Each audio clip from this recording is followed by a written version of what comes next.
श्रीलक्ष्मी श्रीमहालक्ष्मी क्षीरसागर कन्यका उत्तिष्ठ हरिसम्प्रीते भक्तानां भाग्यदायिनी।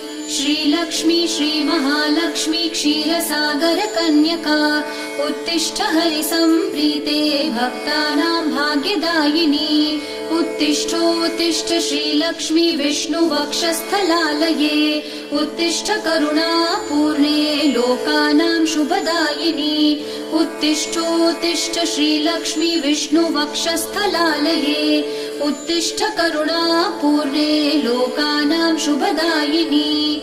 श्रीपद्ममध्यवसिते वरपद्मनेत्रे श्रीपद्महस्तचिरपूजित पद्मपादे श्रीपद्मजात जननी शुभपद्मवक्त्रे श्रीलक्ष्मी भक्तवरदे तव सुप्रभातम्।